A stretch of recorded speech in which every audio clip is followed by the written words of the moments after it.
apóstolos. Jesus Cristo os envia e lhe dá as instruções que não só os sacerdotes, não só os missionários, as pessoas que vivem disso, de pregar o reino de Deus, não só essas pessoas devem segui-las, mas cada um de nós como cristãos, como pregadores do testemunho de nosso Senhor Jesus Cristo, testemunhas dele. Então vamos lá. Convertei-vos e crede no Evangelho, pois o reino de Deus está próximo. Aleluia. Proclamação do Evangelho de nosso Senhor Jesus Cristo, segundo São Marcos, glória a vós, Senhor. Naquele tempo, então, chamou os 12 e começou a enviá-los, 2 a 2, e deu-lhes poder sobre os espíritos imundos. Ordenou-lhes que não levassem coisa alguma para o caminho, senão somente um bordão, nem pão, nem mochila, nem dinheiro no cinto, como calçado, unicamente sandálias, e que se não revestissem de 2 túnicas. E disse-lhes: em qualquer casa em que entrardes, ficai nela, até vos retirardes dali. Se em algum lugar não vos receberem, nem vos escutarem, saí dali e sacudi o pó dos vossos pés, em testemunho contra ele. Eles partiram e pregaram a penitência. Expeliam numerosos demônios, ungia com óleo a muitos enfermos e os curava. Palavra da salvação, glória a vós, Senhor. Bom dia novamente, paz e bem. Como dizia, neste Evangelho de hoje nós temos Jesus Cristo que envia os seus apóstolos. Nós já vimos Jesus Cristo na eleição, a eleição dos apóstolos, depois sobre os seus discípulos, também aqui no Evangelho de São Marcos. E hoje nós vemos a missão dos apóstolos. Eles, os 12 mais próximos, dentre eles nós temos Pedro, a pedra na qual Jesus Cristo fundou a sua igreja, a fé de Pedro. Nós temos também Judas, que o traiu. Pedro também, ele traiu Jesus, ele negou Jesus Cristo 3 vezes. Nós temos tantos rostos, tantas pessoas, 12 no total, representando as 12 tribos, e os 12 foram escolhidos por nosso Jesus Cristo. Assim como nós não somos muitas vezes, pensamos assim, que não somos mais capacitados, ou que os que têm mais a cara de serem boas pessoas para o nosso Jesus Cristo, ou minimamente dignos de ter um ministério desse. Assim como nós, pessoas comuns, os apóstolos também, pessoas comuns, foram chamados por nosso Jesus Cristo. E hoje nós vemos justamente o envio deles.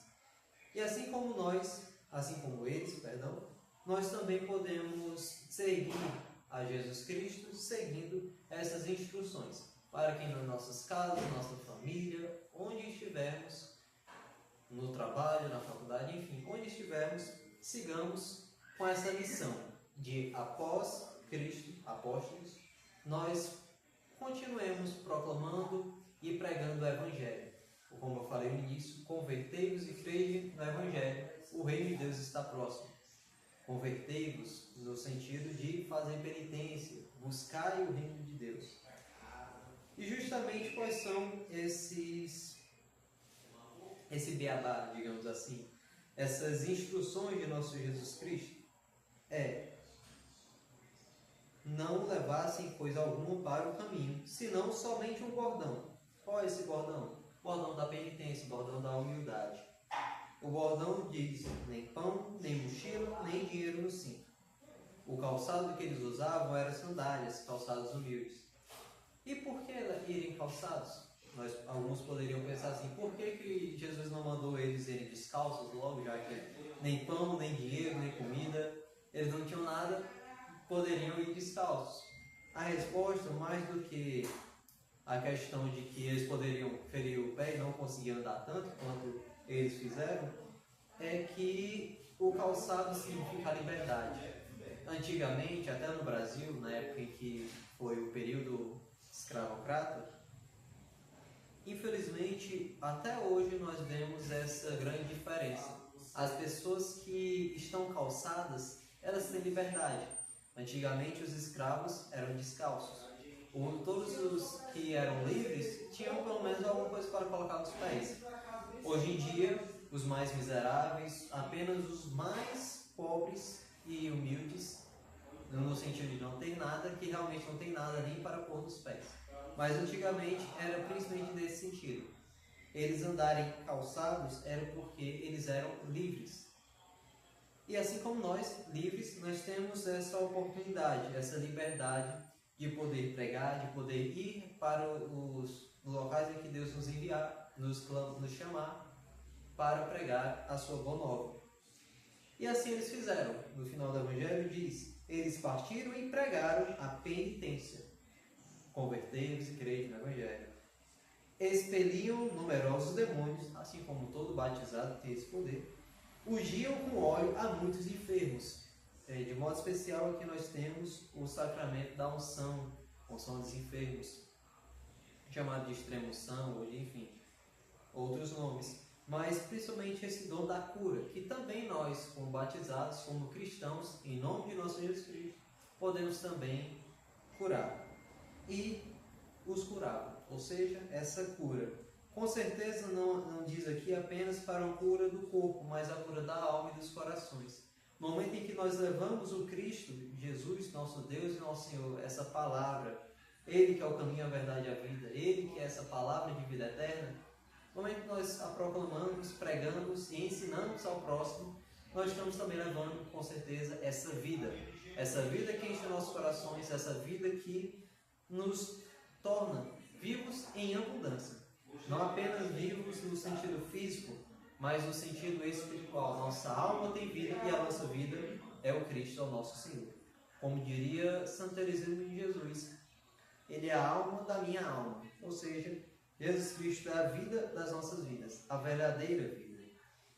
E que assim como os apóstolos, possamos também nós pregar com humildade, confiando na providência, por isso sem pão, sem mochila, sem dinheiro no cinto, sem reservas, nos entregar ao Evangelho, nos entregar a esse reino de Deus. Podemos não ser como os franciscanos, que inclusive seguem isso muito bem, podemos até não ser como os missionários, que seguem, às vezes até a risca, o que está escrito aqui. São João Maria Vianney, se não me engano, ele ia pregar com uma cruz da Bíblia. Apenas isso que ele tinha. A roupa do corpo, uma cruz de mão e uma Bíblia.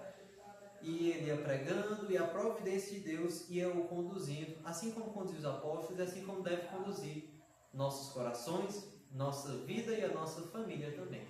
Sempre confiando em Deus, como no Evangelho de ontem, a confiança em Deus, para não sermos descrentes como os nazarenos, e também confiar na misericórdia de Deus para a sua providência nos conduzir nessa caminhada, em toda a nossa vida, para pregarmos sempre o reino de Deus e a conversão, para crermos no Evangelho e sermos salvos por Ele, que é o nosso Deus, que é o nosso Senhor, o amor de nossas vidas. Paz e bem a todos, Deus nos abençoe, Pai, Filho e Espírito Santo. Amém.